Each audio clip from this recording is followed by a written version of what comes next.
Welcome to the Rulebook review here at the Grüne Horde for Firestorm Taskforce from Squadron Games. And yesterday I've shown you the first box with ships. They are mounted by now, as you can see here. The other ones are somewhere back there. Ceruleans and Reltosa. We will do an unboxing of the Arc 1 Directorate box. Show them next week. I still have to put the videos together, and also Bingenzi and Terran box. Videos need to be compiled and will be shown in the next 2 weeks, most likely. What's in the book that's interesting today? Yeah, a little bit story. Task Force is now there, small brother of Armada. What you need, game basics.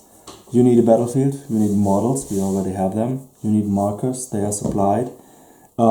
Just 4 different type of markers. Tokens, they are reduced to kind of markers. But better than Halo, you have models for them. This is much better. I would love to get some Halo tokens like this. Game basics. For all people playing Spartan games, exploding dice mechanic is standard. It's also in here. There's a heavy dice mechanic. Explanation for those that are not playing Armada. An exploding dice means that you will normally hit on a 4, 5 and 6, but the 6 is 2 successes and you can re-roll 1 dice. So you take another dice, you roll that one. If you roll another 6, you can go on and so on. You can roll and roll and roll, and it's possible with a small frigate to hit the big ship. Not really highly likely and highly probable, but possible. Heavy dice mechanic just means that if you roll a 6, you get the 2 successes, but you can't re-roll. Standard mechanic in most Spartan games, even Halo, is basically using this with special signs on the dice, but it's the same mechanic in the background. Arcs of fire, of course you have 4 weapons, side weapons, aft weapons, and some that can fire in any direction.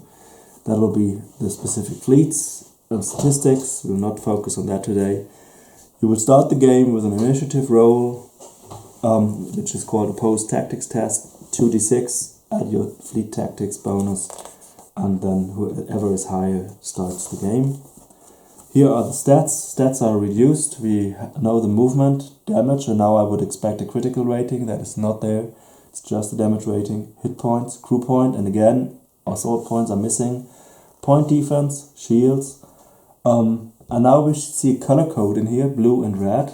And the red weapons, lasers, can be defended by shields. The blue weapons, torpedoes, can be defended by point defense. That's easy. Blue weapons can also defend against bomber sorties, and interceptors are blue defenses, basically, since they're also coded in blue. You also have some Mars here, and nice, the Carcinos class escort carrier for my Arc 1s has a minefield. Okay. How to build a fleet. This is the Helix system out of Planet 4, basically. You have a center squadron. That's a requisite squadron. You have to take it. The headquarters squadron also. If the lead squadron gets destroyed, every other model in the battle group gets a disorder marker. This really means disorder has an influence, and killing a specific ship. A disorder marker reduces your defensive dice in this game. In Armada, okay, if the admiral ship gets destroyed, you do a disorder test that you will most likely pass. And then you can't combine your weapons. And there are enough squadrons out there where you don't even have to combine your weapons. And even before, when you activate the next time, you roll again, and you might even mitigate the effect of the disorder marker. So in Armada, disorder is not that bad, and I would normally risk flying into a gas cloud since I will normally pass the tests. Here, disorder has more influence, and that means if I have a similar squadron, that is the lead squadron, and I can shoot on that one, I will try to focus my fire on that one and kill that one. Okay, you have to take that lead squadron, and you have black arrows. You also have to take this one tier 3 squadron. The other two, another tier 3 and a tier 2, are possible choices. You don't have to take them. This would be the recon battle group. This is basically what is in our first set of the starter boxes. And then you can go on, buy your tier 1s, and I have my tier 1s for the other games for Armada. I will just expand, and then I can use a tier 1 as a headquarters lead squadron. I have to take a tier 2 and a tier 3 squadron in that one battle group, and we can basically make a similar force that we can also do in Armada. And we will try some games really comparing them, same force in Armada, same force in Taskforce. Of course, equalize the points balance, and there might be 2 or 3 ships different. How to use terrain? Terrain is different in Taskforce. It's much less terrain. You split the field into 6 sectors, a 6x4 battlefield. So one sector is 2x2, and then it depends on your gaming table, of course. And you place one terrain inside each of these sectors. That's far less terrain than in Armada, where you have 25% of the table should be covered by terrain, and it's really more interesting if you have a lot of terrain on your table. There are different types. There's a debris field, which is also the asteroid field in this game. In Armada there are 2 different ones. Move through the debris fields halves your movement. Attacking halves your dice, either if you're shooting out, or through a debris field. That's similar than the asteroid field in Armada. Main difference, it's for all attacks, so also torpedoes. Minefields are a special debris field. The one player with a higher number of minefield Mars is allowed to place 1 minefield, which is another debris field that can also explode. And it explodes maximum 3 times a game. Ignores all defenses. That's also interesting. Gas cloud, yeah, it doesn't restrict movement, but same for line of sight. Shooting through a gas cloud halves your dice. Occupied terrain, planet. If you hit it, it's your own fault. Your ship is destroyed. That's it, basically. No gravity slingshot. That's sad. Okay. Sequence of play. Okay, mutual agreements decide this size of the game, size of the battlefield, decide on a scenario or roll for a scenario, deploy your battle groups, and then determine initiative here, start playing the game. Activations, you go, I go, for everybody takes a squadron, so alternating squadron activations. If there are 3 players, just go round the table, and when somebody has squadrons left, activate all his last squadrons until every squadron has activated in a game. Then we have the check victory points phase. Carrier replenishment. The carrier will take back his SRS tokens. You can reallocate squadrons, put 2 squadrons together, but it costs you victory points. You can remove disorder. Prepare the forces for the next round. If there is a new turn, play that. Okay. Moving.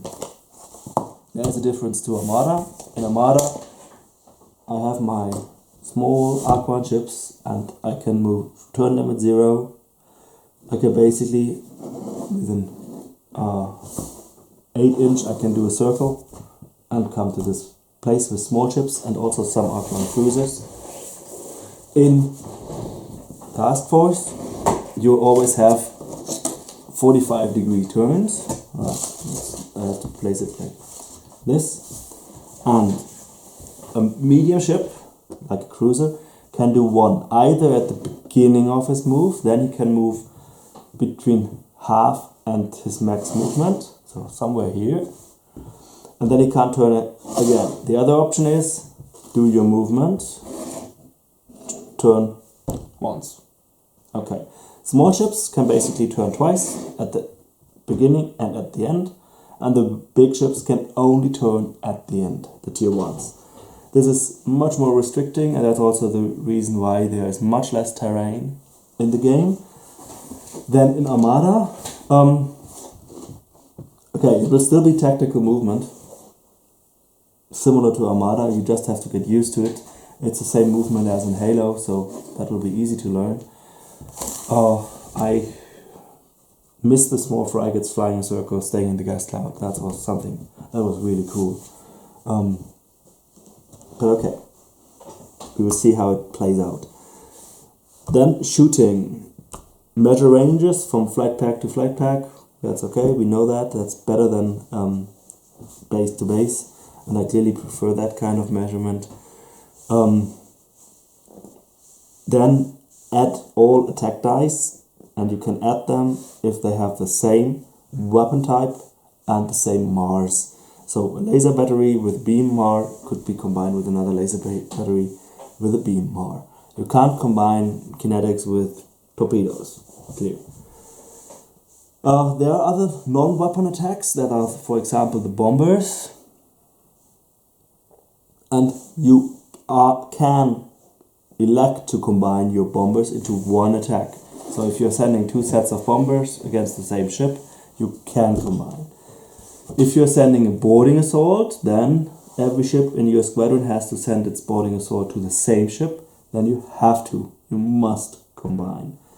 Interceptors must combine against bombing on borders, and the weapons trigger the defenses of the respective color. Every weapon has a color, and as I said, red ones trigger shields, torpedoes, blue ones will trigger the point defense.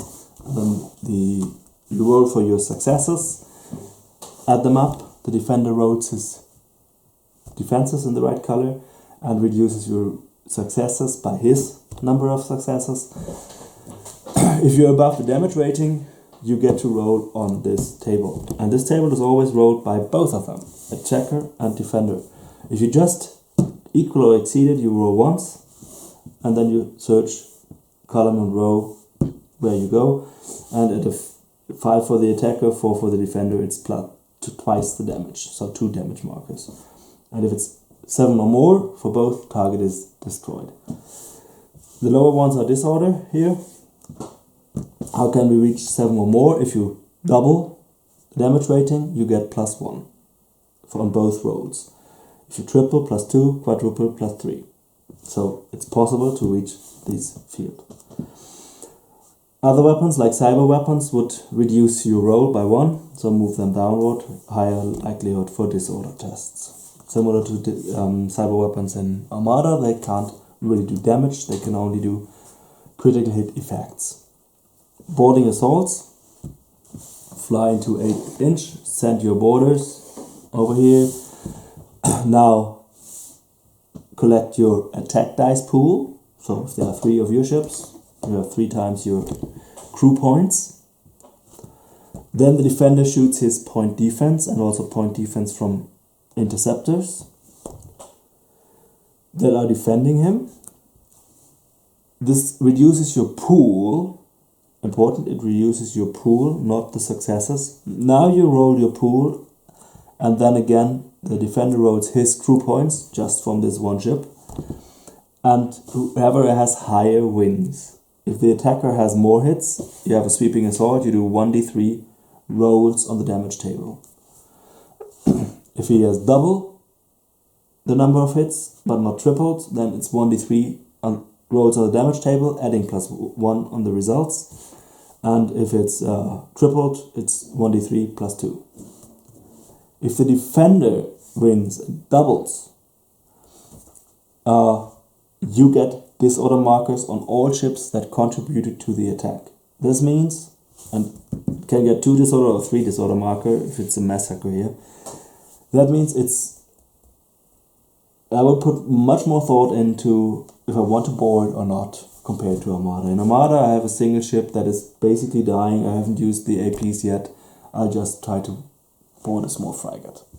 In this game I can even gain a disorder marker, or even 3, which then takes that ship completely out of the game, makes it even easier for the opponent to kill it.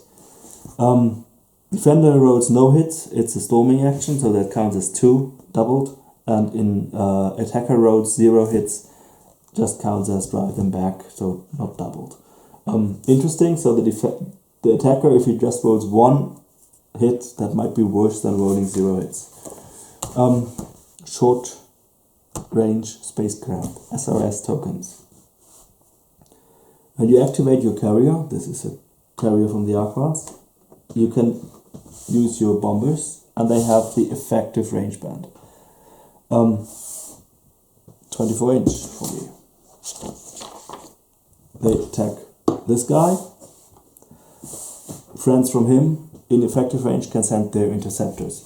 Every ship has just 1 token, or the tokens define bomber and interceptors, and can only use that token once. And that token has his value stated on the stat card of the ship. After the sortie, whatever happens, it's a similar attack like normal attack dice rolling. You roll point defense against it. You roll on the damage table. After the attack, the bomber and interceptors used go into the graveyard and will replenish the carriers in the end phase of the game. Okay, now we are in the end phase. That's all the fighting. You check for victory points. Big ships give 5 points. Tier 2s give 3 points. Tier 3 1 point.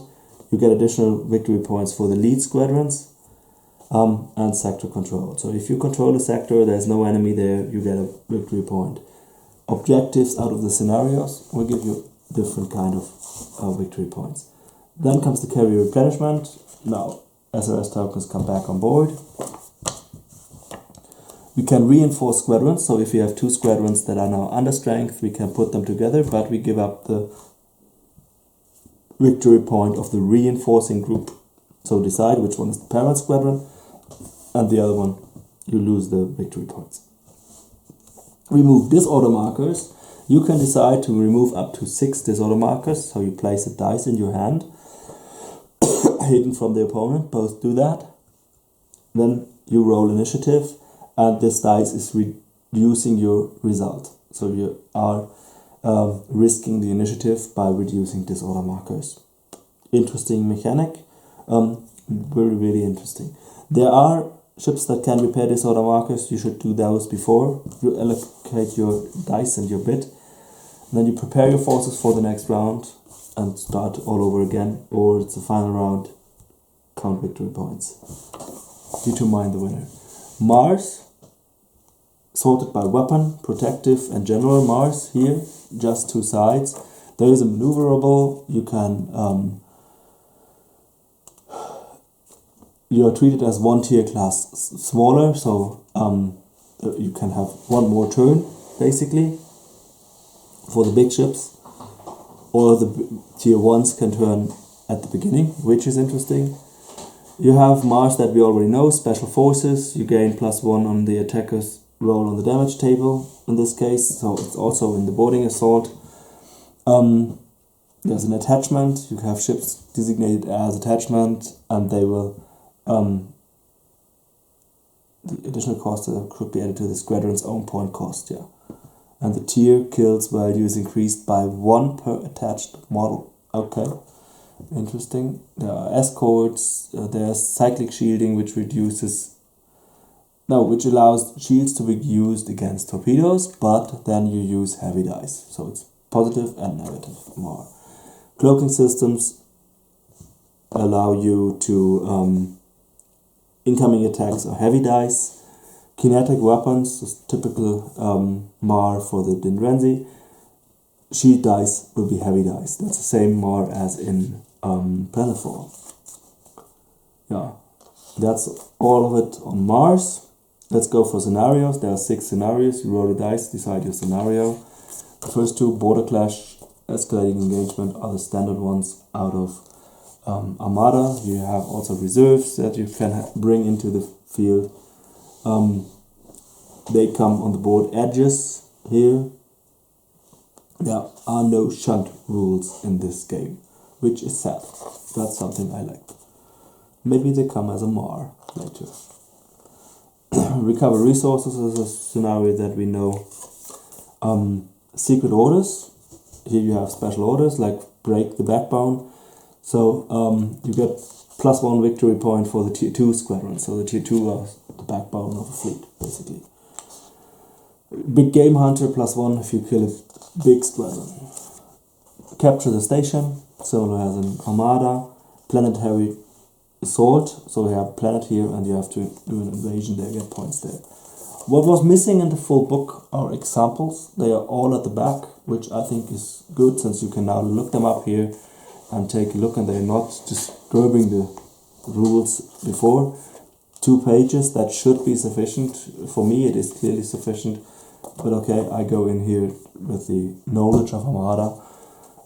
For new players you will see if it's sufficient. I think there will be some questions on the boards in the near future.